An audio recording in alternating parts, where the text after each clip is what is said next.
Escaping domestic violence. This podcast is intended to act as a survivor's guide to obtaining a protective order in Texas. If you are being choked, battered, or otherwise abused by an intimate partner or family member, the most important thing is to get to safety.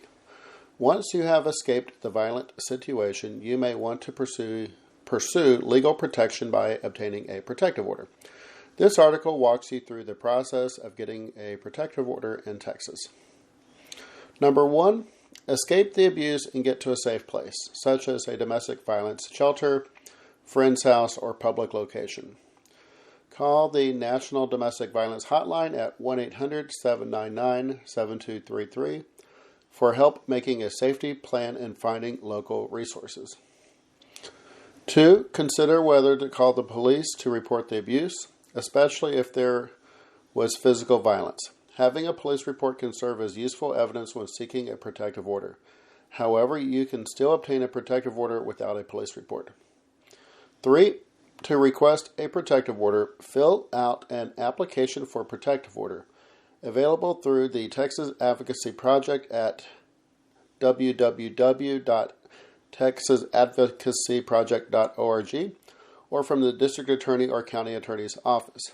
Include any children who also need protection. Number 4, after submitting the application, contact the court to request a hearing date. Check the court's local rules, which are usually available on their website for any specific filing procedures. Number 5, at the hearing, you will have the opportunity to present your case to the judge and provide evidence of the abuse, such as photos, medical records, police reports, damaged property, threatening messages, or witness testimony. Review the local rules for how to submit the exhibits to the court. Common methods include email, e-filing, or bringing on a USB drive. 6, if the abuser has committed certain crimes like assault, sexual assault, or stalking, you may qualify for a special Chapter 7B protective order which lasts longer. Discuss this with the county or district attorney. You can also speak with AVDA. You can go to their website, avda.org, or you can hire a private family law attorney like myself. Number 7, if the judge grants the protective order, they will make a finding that family violence has occurred. Formerly, there was also a, quote, and is likely to occur again in the future, unquote, requirement. This second requirement was later removed. The order will prohibit the abuser from committing further acts of violence, harassing you, or going near your home, work, or the children's schools. Make sure to obtain a signed copy of the protective order from the court clerk. The abuser must be formally served with the order by law enforcement or process server before it fully goes into effect. Provide copies of the order to your work, children's schools, and keep one with you at all times. I also recommend you keep a copy on your phone, like email it to yourself, save it to your phone.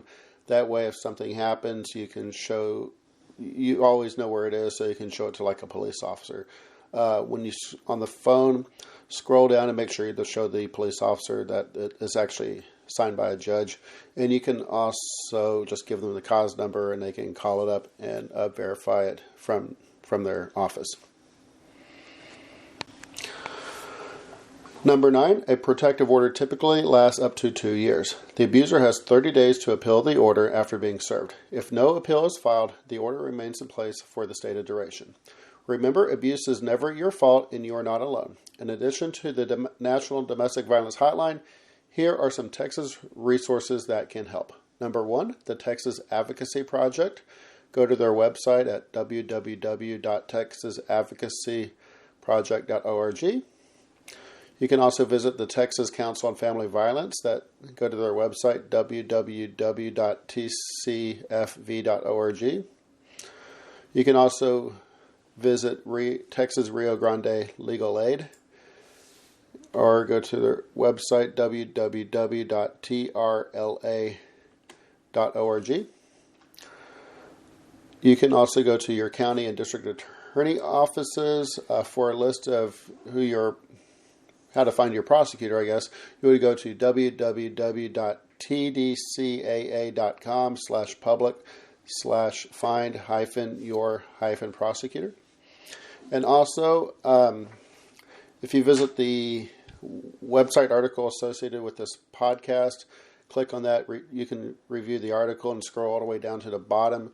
I have right above my YouTube link is a link to a PDF. It's a pretty large protective order kit that I put together. I just found protective order kits from different sources and merged it all together into one PDF.